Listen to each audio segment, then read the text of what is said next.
Henry Louis Wallace, born November 4, 1965, also known as the Taco Bell Strangler, is an American serial killer who killed 10 women in Charlotte, North Carolina, and is awaiting execution at Central Prison in Raleigh. Early life. Henry Louis Wallace was born in Barnwell, South Carolina, son of Lottie Mae Wallace and a married schoolteacher who walked out on Lottie when he found out she was pregnant. Wallace grew up with his mother working long hours as a textile worker. She was a harsh disciplinarian, constantly criticizing her son for even the smallest mistakes. He attended Barnwell High School, where he was elected to student council and was a cheerleader. After he graduated in 1983, Wallace became a disc jockey for a Barnwell radio station. Wallace went to several colleges before joining the U.S. Navy in 1985. He married his high school sweetheart, the former Maretta Brabham, that same year. In 1992, Wallace was honorably discharged from the Navy. Early criminal career. During his time in the Navy, he began using several drugs, including crack cocaine. In Washington, he was served warrants for several burglaries in and around the Seattle metro area. In January 1988, Wallace was arrested for breaking into a hardware store. That June, he pled guilty to second-degree burglary. A judge sentenced him to 2 years of supervised probation. According to probation officer Patrick Seberg, Wallace did not show up for most mandatory meetings. Murders. On March 8, 1990, he murdered Tasshondal Bethia, then dumped her in a lake in his hometown. It was not until weeks later that her body was discovered. He was questioned by the police regarding her disappearance and death, but was never formally charged in her murder. He was also questioned in connection with the attempted rape of a 16-year-old Barnwell girl, but was never charged for that either. By that time, his marriage had fallen apart, and he was fired from his job as chemical operator for Sandoz Chemical Company. In February 1991, he broke into his old high school and the radio station where he once worked. He stole video and recording equipment and was caught trying to pawn them. In November 1991, he relocated to Charlotte, North Carolina. He found jobs at several fast food restaurants in East Charlotte. In May 1992, he picked up Sharon Nance, a convicted drug dealer and prostitute. When she demanded payment for her services, Wallace beat her to death, then dropped her body by the railroad tracks. She was found a few days later. In June 1992, he raped and strangled Caroline Love at her apartment, then dumped her body in a wooded area. Love was a friend of Wallace's girlfriend. After he killed her, he and her sister filed a missing persons report at the police station. It would be almost 2 years, March 1994, before her body was discovered in a wooded area in Charlotte. On February 19, 1993, Wallace strangled Shauna Hawk at her home after first having sex with her, and later went to her funeral. Hawk worked at Taco Bell where Wallace was her supervisor. In March 1993, Hawk's mother, Dee Sumter, and her godmother Judy Williams founded Mothers of Murdered Offspring, a Charlotte-based support group for parents of murdered children. On June 22, he raped and strangled co-worker Audrey Spain. Her body was found 2 days later.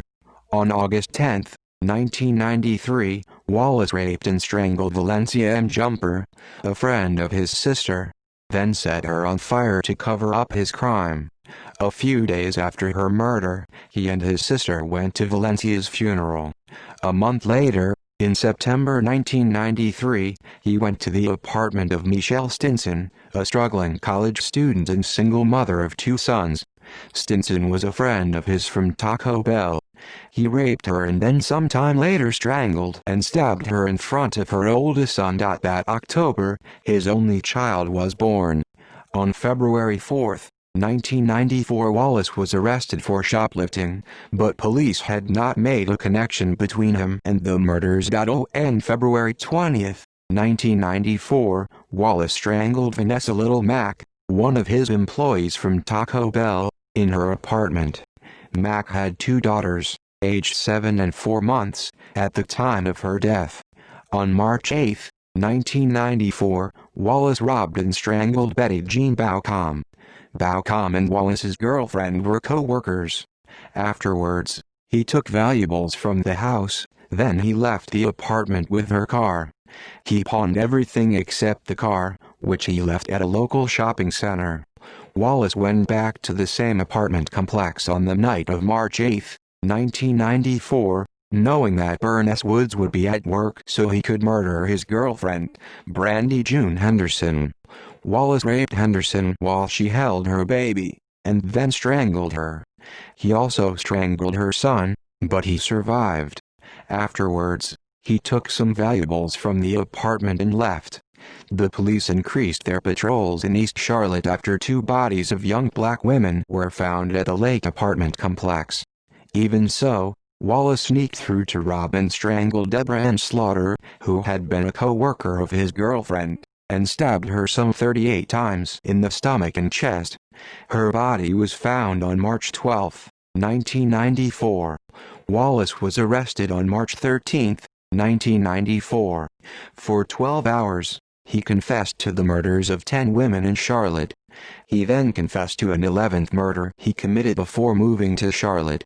He described in detail the women's appearances, how he raped, robbed and killed the women, and his crack habit. Aftermath and criticism. Charlotte's police chief congratulated Wallace's arrest, reassuring the community that the women of East Charlotte were safe. However, many in the area's black community criticized the police's conduct during the investigation, accusing them of neglecting the murders of black women. One woman stated that the police did not care because they viewed the young female murder victims as fast girls who hang out a lot. As Shauna Denise Hawk's mother, Dee Sumter, said, "The victims weren't prominent people with social-economic status. They weren't special.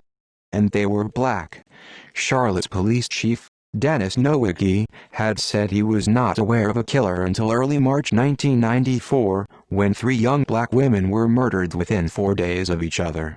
Charlotte Mecklenburg Police Department apologized to its residents for not spotting a link among the murders sooner. However, they said the murder cases varied enough to throw them off Wallace's trail. Until Wallace's murder pace picked up in the early weeks of March 1994, the deaths were sporadic and not entirely similar. It was only in the week of March 9, 1994 that Charlotte police warned the people in East Charlotte that there was a serial killer on the loose. Trial. Over the next 2 years, Wallace's trial was delayed over choice of venue, DNA evidence from murdered victims, and jury selection. His trial began in September 1996. In the opening arguments, prosecutor Marshall Goodnow argued for the death penalty, while defense attorney Isabel Day asked for a life sentence, arguing that Wallace suffered from mental illness, and that the killings were not first-degree murder because they did not result from premeditation and deliberation. According to FBI serial murder expert Robert Ressler, if he elected to become a serial killer, he was going about it in the wrong way. Mr. Wallace always seemed to take 1 step forward and 2 steps back. He would take items and put them in the stove to destroy them by burning them and then forget to turn the stove on. In 1994, police had asked the FBI for assistance, but the FBI said that the murders were not the work of a serial killer. Psychologist Faye Sultan testified during the trial that Wallace was a constant victim of physical and mental abuse from his mother since birth and that he suffered from mental illness at the time of the killings. Sultan argued for a life sentence without parole instead of the death penalty. On January 7, 1997, Wallace was found guilty of 9 murders. On January 29, he was sentenced to 9 death sentences. Following his sentencing, Wallace made a statement to his victims' families. "None of these women, none of your daughters, mothers, sisters or family members in any way deserved what they got. They did nothing to me that warranted their death." On death row on June 5, 1998, Wallace married a former prison nurse, Rebecca Torrijos, in a ceremony next to the execution chamber where he has been sentenced to die. Mecklenburg County Public Defender Isabel Day served as an official witness and photographer. Also attending was the manager of the death row unit at the prison. Since being sentenced to death in 1997, Wallace has been appealing to the courts to overturn the death sentences, stating that his confessions were coerced and his constitutional rights were violated in the process.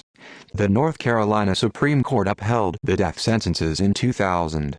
The U.S. Supreme Court in 2001 denied his appeal. In 2005, Superior Court Judge Charles Lamb rejected Wallace's latest appeal to overturn his convictions and 9 death sentences. See also List of serial killers in the United States. References. Other sources. Various newspaper sources, mainly the Charlotte Observer, the Augusta, GA Chronicle, New York Times, News and Observer, Raleigh, NC, and USA Today. Offender data screen. North Carolina Department of Correction. Retrieved on November 16, 2007. External links. Geringer, Joseph. Henry Louis Wallace. Crime Library. True TV.